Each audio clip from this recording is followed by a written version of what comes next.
اللہ الرحمن الرحیم سبحان اللہ و بحمدہ سبحان اللہ العظیم رب اشرح لی صدری ویسر لی امری واحلل عقدۃ من لسانی یفقہوا قولی۔ اللہ رب العزت کی ذات کا جتنا شکر ادا کیا جائے کم ہے۔ سب سے پہلے میں توقیر صاحب کو، نعمان صاحب کو اور ان کی دیگر جتنے بھی ٹیم میں ان کو اس اینول ڈے کے موقع پہ مبارکباد پیش کروں گا کہ ماشاءاللہ جس طرح یہ اپنے اسٹاف کی ایک چین کو بڑھاتے جا رہے ہیں، اسی طرح الحمدللہ خدمت خلق میں بھی الحمدللہ اپنا ایک نام بناتے جا رہے ہیں۔ ماشاءاللہ دیکھ بھال کی شروعات سے آج تک توقیر احمد صاحب کا ماشاءاللہ سرپرستوں کی طرح اس ادارے پہ ہاتھ ہے۔ اللہ تعالیٰ اس کو سلامت رکھے اور ان کو اس کی ڈھیروں برکتیں اور رحمتیں عطا فرمائے۔ انسان بعض اوقات اللہ کی طرف سے یا دنیاوی طور پہ آنے والی مشکلات کو لے کے پریشان ہو جاتا ہے اور شکوہ کر بیٹھتا ہے کہ مجھے یہ تکلیف کیوں ملی۔ ایمبیسی میں ایک انٹرنیشنل لیڈی وہاں پہ آتی ہیں اور اس کنٹری میں اسٹے کرتی ہیں، تو ایک ڈاکٹر کے پاس جاتی ہیں جسے ہم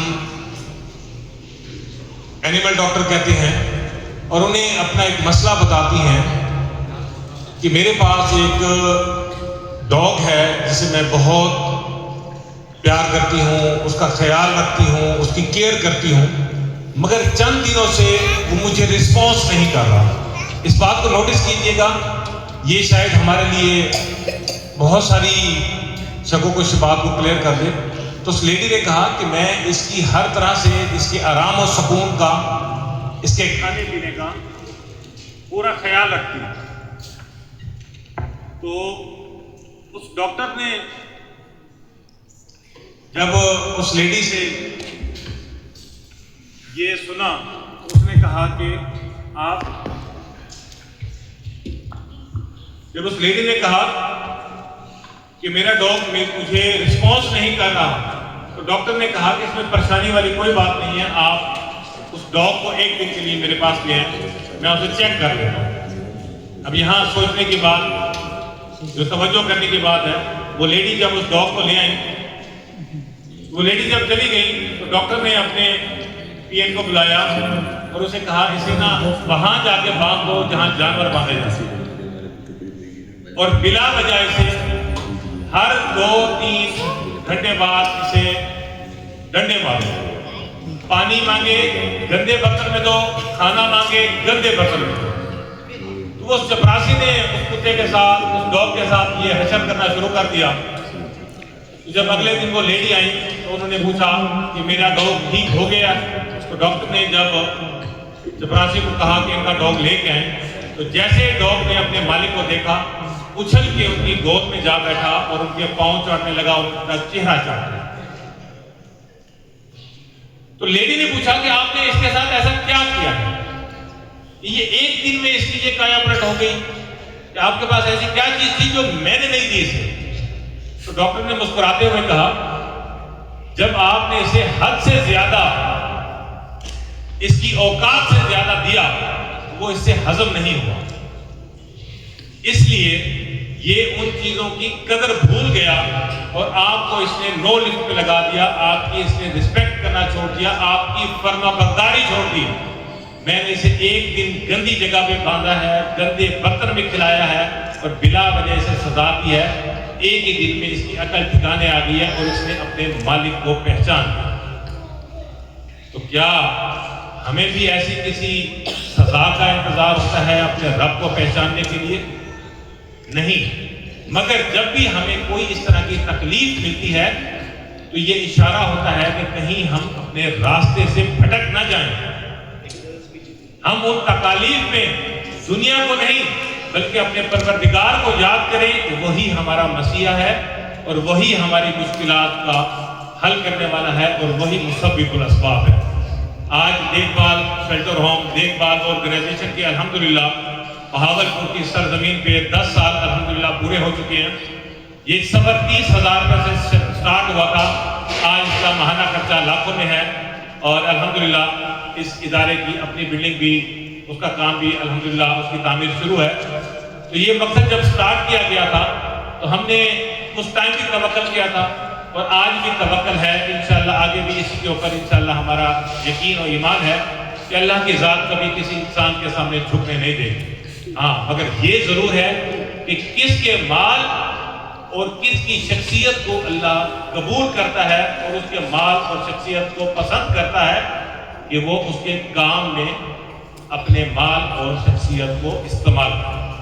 تو یہ جس کو بھی موقع ملتا ہے تو وہ خوش قسمت ہے کیونکہ اللہ نے اپنے کام کے لیے اس کے مال کو اور اس کی شخصیت کو قبول فرمایا، ورنہ وہ خود کافی ہے ہر کام کو پورا کرنے کے لیے. تو الحمدللہ دیکھ بھال سینٹر ہوم کا لاسٹ ٹائم ہم نے اسی جگہ پہ بتایا تھا کہ الحمدللہ گرلز پورشن بھی الحمدللہ شروع کر رہے تھے.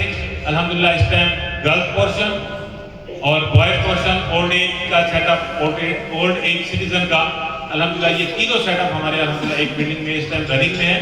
ان کا تمام تر کھانا پینا، رہائش، دینی و دنیاوی تعلیم، ان کی نماز، ان کی سکلز، ان کے لیے آرام و سکون کی الحمدللہ ہر ممکن سہولت الحمدللہ ہمارے ادارے میں ایسے بینیفیشریز کو مہیا کی جا رہی ہے. اور اس میں جتنے بھی معاونین ہیں اللہ کے نزدیک ہماری روز دعاؤں میں ہم یہ دعا واضح طور پہ کرتے ہیں کہ جتنے معاونین ہیں اللہ ان کے جان مال رزق میں ایمان میں برکت عطا فرمائے. تو آپ کو یہ بات یہ سفر بتانے کا مقصد کہ زندگی کے سفر میں ہم یہ چیز نہیں جانتے کہ ہماری زندگی کا سفر کب اختتام پذیر ہو جائے گا، مگر اللہ نے ایک چیز کی شورٹی ضرور دی ہے کہ اگر آپ کسی ایسے کام میں جڑیں، حصہ ڈالیں جس کو عام الفاظ میں صدقہ جاریہ کہا جاتا ہے، تو وہ ہماری زندگی کے بعد بھی کام چلتا رہتا ہے اور آخرت کے لیے وہ ذخیرہ بنتا رہتا ہے. تو لہٰذا ہمیں چاہیے کہ ہم اپنی زندگی میں ہی ایسے کام کر کے جائیں جو ہمارے مرنے کے بعد بھی ہمارے لیے صدقہ جاریہ ہو.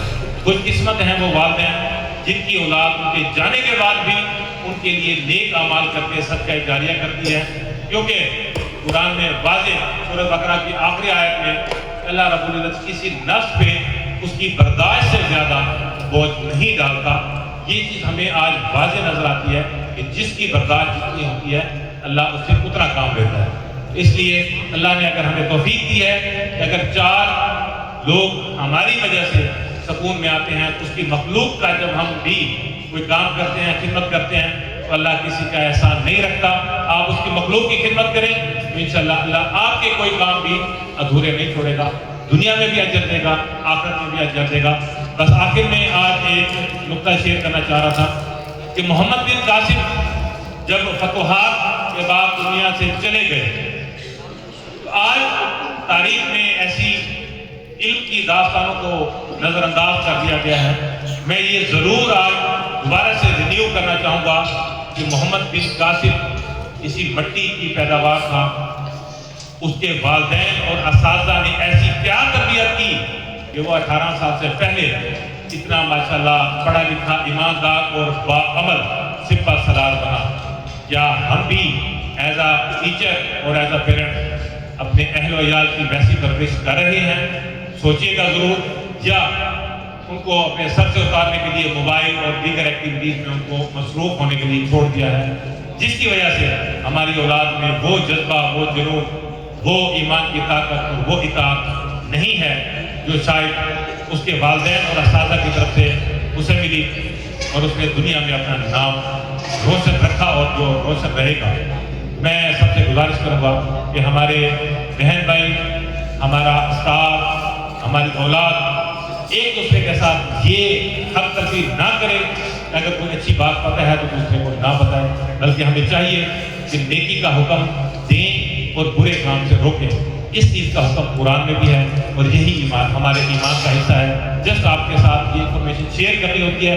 نہ ہی کسی انسان سے مانگ کے کچھ ملا، نہ کسی انسان نے اتنا دیا کہ اس کو تکمیل ہوئی. تو میں آخر میں آج اس محفل کے تبصر سے ایتھمیٹکس کی ٹیم اور اس کے آنر سے وہی پرانی گزارش کروں گا کہ جب بھی موقع ملے ان بچوں کے ساتھ وقت گزارنے میں اور ان کو خوشیاں بانٹنے میں اپنا وہی کردار ادا کرتے رہیے گا جو اب تک کرتے آ رہے ہیں. یہ بچے آپ کی وجہ سے انشاءاللہ ایک دن دین و دنیا میں اعلیٰ مقام پائیں گے جو آپ کے لیے سب کہہ جائے گا. جزاک اللہ خیر. السلام علیکم.